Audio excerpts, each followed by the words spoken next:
നമ്മളിന്ന് വളരെ എളുപ്പത്തിൽ നല്ല സ്വാദിഷ്ടമായിട്ടുള്ളൊരു ബീട്രൂട്ട് അച്ചാറായിട്ടാണ് വന്നിട്ടുള്ളത്. നല്ല അടിപൊളി ടേസ്റ്റാണ്. അപ്പോൾ നിങ്ങൾക്ക് ഇഷ്ടമായാലും എന്തായാലും ട്രൈ ചെയ്ത് നോക്കാൻ മറക്കരുത്. പിന്നെ നമ്മൾ അച്ചാറുകൾ സാധാരണ ഉണ്ടാക്കുന്ന സമയത്ത് നമ്മൾ എടുക്കുന്ന സാധനങ്ങളിൽ ഒട്ടും തന്നെ വെള്ളത്തിൻ്റെ അംശമില്ലാതെ എടുക്കുകയാണെന്നുണ്ടെങ്കിൽ നമ്മുടെ അച്ചാർ ഒത്തിരി നാൾ കേടാവാതെ സൂക്ഷിക്കാൻ പറ്റും. അപ്പോൾ നിങ്ങളതൊന്നും ശ്രദ്ധിക്കാൻ മറക്കരുത്.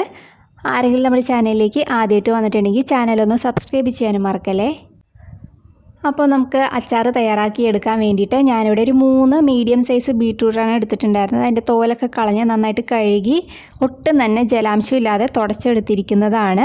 അതിന് ശേഷമാണ് ഇത് നന്നായിട്ട് കട്ട് ചെയ്ത് ഇതേപോലെ എടുത്തിരിക്കുന്നത്. ഞാനിപ്പോൾ നീളത്തിലാണ് കട്ട് ചെയ്ത് എടുത്തിരിക്കുന്നത്. നിങ്ങൾക്കിത് സ്ക്വയറായിട്ട് എങ്ങനെ വേണമെങ്കിലും കട്ട് ചെയ്തെടുക്കാം.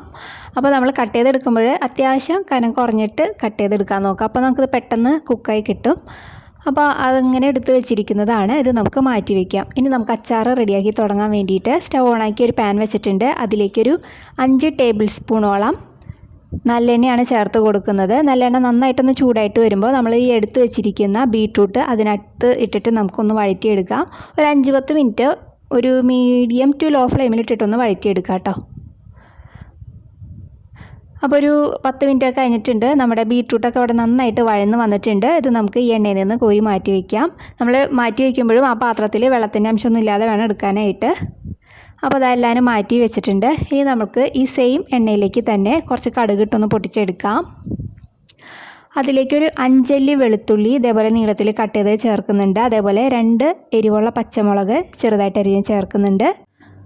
കൂടെ തന്നെ കുറച്ച് കറിവേപ്പിലയും കൂടി നമുക്ക് ചേർത്ത് കൊടുക്കാം.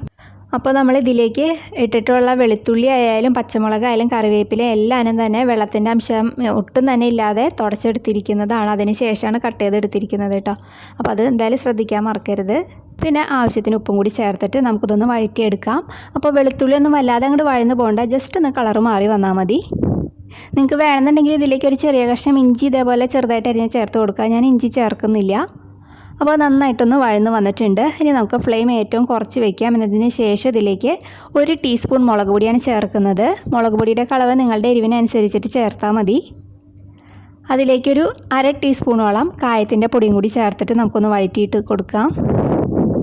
ആ പൊടികളുടെ പച്ചമണമൊക്കെ മാറി വരുമ്പോഴത്തേക്ക് നമുക്ക് ഇതിലേക്കൊരു 1/2 കപ്പ് വിനാഗിരി ചേർത്ത് കൊടുക്കാം. ഞാനിവിടെ വൈറ്റ് വിനെഗറാണ് എടുത്തിരിക്കുന്നത്. നിങ്ങളുടെ കയ്യിൽ ചൊറുക്കയാണെന്നുണ്ടെങ്കിൽ അത് പുളി നോക്കിയിട്ട് ചേർത്താൽ മതി.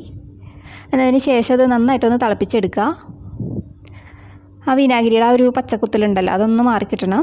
അപ്പോൾ ഈ സമയത്ത് ഇതിൻ്റെ ഉപ്പൊക്കെ ഒന്ന് ചെക്ക് ചെയ്ത് നോക്കുക. കുറവാണെന്നുണ്ടെങ്കിൽ ചേർത്ത് കൊടുക്കുക. അപ്പോൾ ഇതെല്ലാനും പാകത്തിനുണ്ട്. ഇതിലേക്ക് നമ്മൾ വഴറ്റി മാറ്റി വെച്ചിരിക്കുന്ന ബീട്രൂട്ടും കൂടി ചേർത്തിട്ട് നന്നായിട്ടൊന്ന് 2 മിനിറ്റ് ഒന്ന് വഴറ്റിയെടുക്കുക. അപ്പോൾ ഇതെല്ലാനും കൂടി നന്നായിട്ടൊന്ന് യോജിപ്പിച്ചെടുത്തിട്ടുണ്ട്. ഇനി നമുക്ക് ഫ്ലെയിം ഓഫ് ചെയ്തിട്ട് ഇത് തണുക്കാനായിട്ട് മാറ്റി വയ്ക്കാം.